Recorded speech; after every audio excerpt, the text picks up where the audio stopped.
And for today's video, mga Marikoy ko, meron tayong homework. Yes, homework. Oh, assignment. Tignan nyo, may ginagawa yung bata. Pakikita ko sa inyo. Oh, Kario, meron ka bang assignment? Sagot. Ano assignment mo? Ano nga assignment ni Rio? Ano assignment ni Rio? Ano ginagawa mo? Ano ginagawa mo? Nagsusulat ng ano? Anong ABCD? Anong letter yan? Nagtitrace ka ba? Nagtitrace ka? Ano yan? Big o small? Big at saka? Small? Small yan at saka big? Ano? Ayusin mo. Ganito gawin mo. Ganito gawin mo. Tika. Oh, ay. Sige. Gawin mo na. Bakit ako? Sige, ayusin mo lang sulat mo. Wala naman akong ginagawa dito. Binibidyohan lang naman kita eh. Kung nagagawa mo ba ng tama yan, nakikita ni teacher yan. Kung paano mo ginagawa. Sige ka. Ano? Ano nga? Ang sabi ko, Ano sabi mo? sa school house. Ano?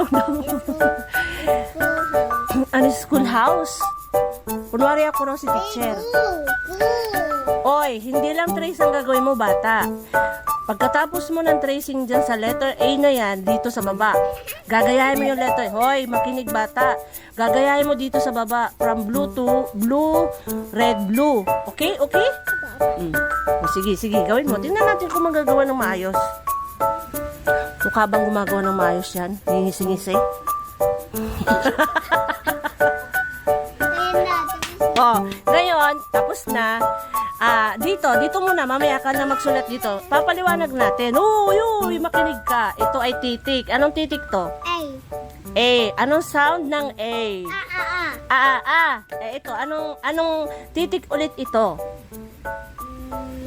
A. So, sabi dito, paano to? Bilugan ang titik. Oy, makinig muna sa nanay na teacher. Paano to? Bilugan ang titik na A sa pangalan ng larawan. So, ito yung larawan. Ayan yung A na malaki. O, ako teacher sa bahay. Ito yung A na malaki. Makinig sa mama na teacher. O, ito ay A na malaki at ito ay A na maliit. Dito sa loob ng A na malaki, merong mga naka-drawing. Ano to? Ito, ano muna to? Anong hayop to? Anong hayop ito? Anong hayop ito? Ano sabi niya? Aw. Aso. So, aso. Sabi dito, bilugan daw ang titik na A. Nagsisimula sa titik na aso. Nasaan yung mga nagsisimula sa titik na A? Diba? A. Aso. Atis. Ahas.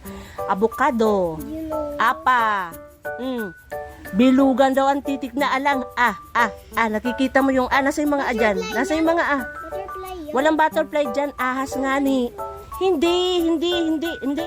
Oh, sige, bilugan mo yung mga titik na A. Nasaan ba yung mga titik na A?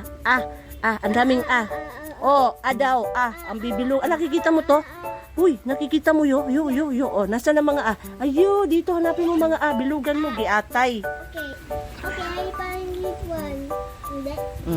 Ano, nasa ang ginagawa? Apa. Oh, sige, basta lahat ng titik na A. Diba?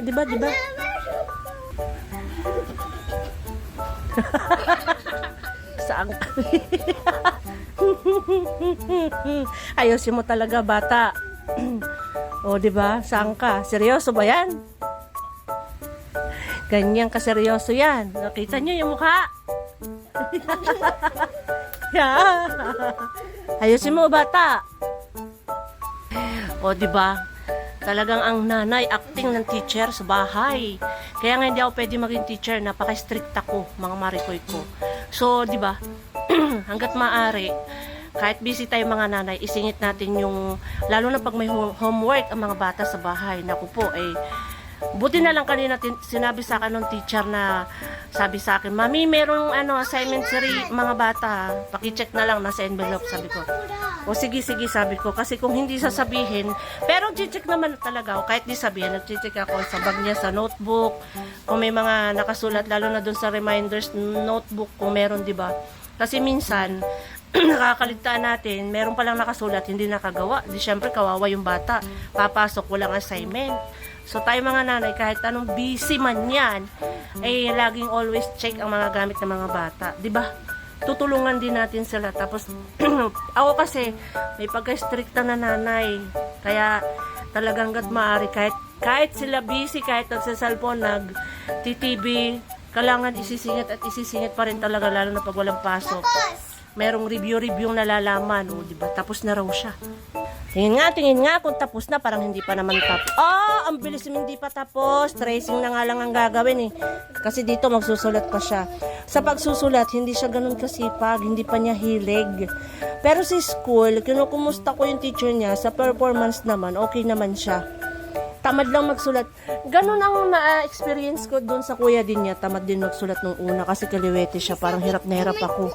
Tingnan siya dahil sa kaliwete. From the start na siya ay nag-daycare, tapos umulit ng nursery, daycare nursery, tapos nag-kinder. Kasi nga alanganin yung kuya ko, ang birthday noon is December. Ito, November. Ito sakto kasi Mayo to. So ito, daycare, tapos kinder. So 2 taon lang, daycare, kinder. Yung kuya ko, tsaka yung ate ko, 3 beses yun. Nung time na yun, kasi mga 3 and a half. Done? Done. Sige. Next. Pero naman, nung natuto na obliga yung bata nung tumungtong ng grade 1. Kasi di ba pag grade 1, 2 notebook na. Yung writing notebook, di ba 2 yun? So talagang sulat. Nung time na yun, module. Nagkataong pandemic, so walang ginawa kundi talagang sulat. Yung weekend ng Friday, paiyakan na dahil yung kanyang isang natitirang writing notebook, hindi pa nasusulatan. 2 writing notebook yun. Sabi ko, talagang umiiyak siya. Sakit-sakit na ng kamay ko. Doon, obligado talaga siyang natutong magsulat. So, nung nag-grade 2, laylo na ng konti. Nung grade 3, abay, napakabilis. Best in cursive or kaya yung best in writing, ang galing. Kabit-kabit ka agad. O, di ba? Hoy, hindi pa tapos. Tapusin. Meron pa. Ito daw, panuto kulayan ang larawan. O, kukulayan mo yan. Anong kulay nito? Green. Atis, green. Very good. So, ayun lang mga Marikoy ko. Thanks for watching mga Marikoy. Please share naman po ng aming video ng aking bunso. Thank you. Bye!